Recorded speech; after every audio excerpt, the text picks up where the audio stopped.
ஓம் நமச்சிவாயா, ஓம் அமிர்தேஸ்வரியே நமக.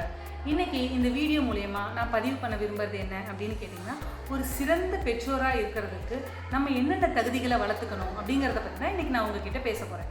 அதாவது நம்ம எல்லாருக்குமே நம்ம குழந்தைங்களை சிறந்த குழந்தைங்களாக வளர்க்கணும் அப்படிங்கிற எண்ணம் இருக்கும். அதனால் நம்ம என்ன பண்ணுவோம், நம்ம பக்கத்து வீட்டு குழந்தை, நம்ம சொந்தக்காரவங்க குழந்தை, இவங்க இதை செய்கிறாங்க, அவங்க அதை செய்கிறாங்க, உனக்கே இதை பண்ண தெரில, உனக்கே அதை பண்ண தெரிலன்னு சொல்லிட்டு மற்றவங்களோட நம்ம குழந்தைய நம்ம கம்பேர் பண்ணி பேசுவோம்.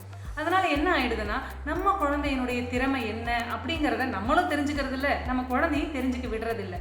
நம்ம குழந்தைக்கு, அதாவது ஒவ்வொரு குழந்தைக்குமே தனித்திறமைகள் உண்டு. அது என்ன அப்படிங்கிறத நம்ம தேர்ந்தெடுத்து அதன் மூலியமாக நம்ம குழந்தையை நம்ம வளர்த்தோம்னா நம்ம குழந்தையும் சிறந்த குழந்தையாக வளரும், நம்மளும் ஒரு சிறந்த பேரண்ட்டாக இருக்கும். அதுக்கு என்ன வழிகள் அப்படின்னு பார்த்தீங்கன்னா, முதல் வழி லிசனிங், அதாவது கேட்கறது. இப்போ நம்ம குழந்தை நம்மக்கிட்ட ஏதோ ஒன்று சொல்ல வராங்க அப்படின்னா அவங்க என்ன சொல்ல வராங்க அப்படிங்கிறத நம்ம கேட்கணும். நமக்கு நிறைய வேலைகள் இருக்கும், அந்த வேலைகளுக்கு நடுவில் நம்ம என்ன பண்ணுவோம், அதை கேட்கறதுக்கு நமக்கு நேரம் இல்லாமல் எனக்கு தெரியும் போதும் விடு, நீ இதை தான் செஞ்சுருப்ப, நீ அதை தான் பண்ணியிருப்ப அப்படின்னு அவங்க என்ன செஞ்சாங்கன்னு தெரியாமல் அவங்கள பேசவே விடாமல் நம்ம பாதியிலே தடுத்துட்டோம் அப்படின்னா அவங்க எந்த சூழ்நிலையிலையுமே அவங்க என்ன நினைக்கிறாங்களோ அதை நம்மக்கிட்ட ஷேர் பண்ணவே மாட்டாங்க. அதனால் முதல்ல அவங்க என்ன சொல்ல வராங்கன்றத நம்ம ஒரு நிமிஷம் அவங்களுக்குன்னு டைம் ஸ்பெண்ட் பண்ணி அதை நம்ம கேட்கணும். இரண்டாவது எடுத்துக்காட்டு, அதாவது ஒரு பெற்றோர் தான் ஒரு குழந்தைக்கு மிக சிறந்த எடுத்துக்காட்டு. அதாவது பெற்றோர்கள் தான் முதல் ஆசிரியர்கள். ஒரு குழந்தை எந்த ஒரு விஷயத்தை கற்றுக்கிட்டாலும் முதல்ல பெற்றோர்கிட்ட இருந்து மட்டும்தான் கற்றுக்க முடியும், அதுக்கப்புறம் தான் உலகத்தில் உள்ளவங்க கிட்ட இருந்து கற்றுக்க முடியும்.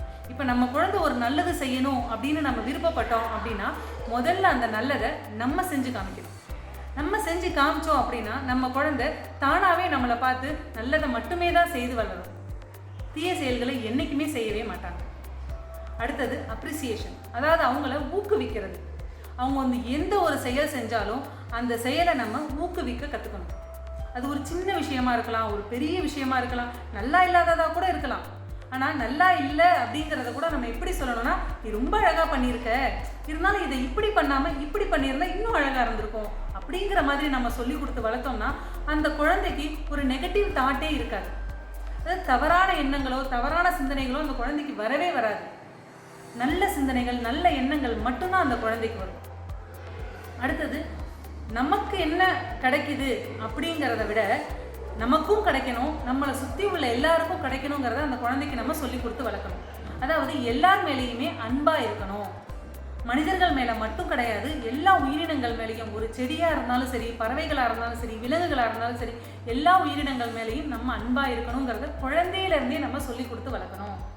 நமக்கு என்ன கிடைக்குதோ அது மற்றவங்களுக்கும் கிடைக்கணும் அப்படிங்கிற எண்ணத்தை நம்ம குழந்தைங்க மனதில் நம்ம ஆரம்பத்துலேருந்தே வளர்க்கணும்.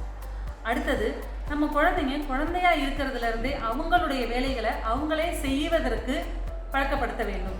இப்போது ஒரு ஒன்றுமே கிடையாது, ஒரு சின்ன விஷயம், இப்போ நம்ம குழந்தை ஓடும்போது கீழே விழுந்துடுறாங்க அப்படின்னா உடனே இப்போ ஐயோ கீழே விழுந்துட்டியா, உனக்கு என்னாச்சு அப்படின்னு நம்மளும் பதட்டப்படக்கூடாது, குழந்தையும் பதட்டப்படுத்தக்கூடாது. கீழே விழுந்துட்டானா முதல்ல அவங்களே எழுந்து வரட்டும், எழுந்து வர வரைக்கும் நீங்கள் வெயிட் பண்ணுங்கள். இல்லை ரொம்ப காயமாக இருக்குது, நம்ம ஹெல்ப் பண்ணி தான் ஆகணும் அப்படிங்கிற பட்சத்தில் நம்ம அவங்களுக்கு ஹெல்ப் பண்ணலாம். ஆனால் அதையே ஒவ்வொரு தடவையும் நம்ம பண்ணக்கூடாது, ஒரே ஒரு தடவை மட்டும்தான் நம்ம பண்ணணும். இதை நான் ஒரு சின்ன எடுத்துக்காட்டாக மட்டும்தான் சொல்கிறேன். அதே மாதிரி அவங்களுக்கு அடிபட்டுருச்சுன்னா இது தானே, இது ஒன்றும் இல்லை, இது சரியாக போயிடும் அப்படின்னு சொல்லி கொடுத்து வளர்க்கணும். இரண்டாவது அவங்களுடைய வேலைகளை அவங்களே செய்வதற்கு நம்ம பழக்கப்படுத்தணும். அவங்க சின்ன குழந்தை தானே, அவங்களுக்கு வேலை செய்ய முடியாது, நம்ம செஞ்சு கொடுப்போம் அப்படின்னு நம்ம எல்லா விஷயங்களுக்கும் குழந்தைங்களோடையே நின்னோம்னா அவங்களுடைய வேலைகளை அவங்க செய்வதற்கு தவறிடுவாங்க. எல்லாத்துக்குமே கடைசி வரைக்கும் அவங்க ஒருத்தவங்களை எதிர்பார்ப்பாங்க. இப்போ நான் சொன்ன இத்தனை வழிமுறைகளையும் குழந்தையிலிருந்தே, அதாவது 3 வயசு 2 வயசுன்னு பார்க்காதீங்க, குழந்தையிலிருந்தே நம்ம பழக்கப்படுத்தணும் அப்படின்னா நம்ம குழந்தை சிறந்த ஒரு குழந்தையாக அமையும், நம்மளும் ஒரு சிறந்த பேரண்ட்டாக இருப்போம். சிறந்த பேரண்ட் ஆவதற்கு நாம் ஒவ்வொருவரும் முயற்சி செய்வோம். நன்றி. ஓம் நமச்சிவாய.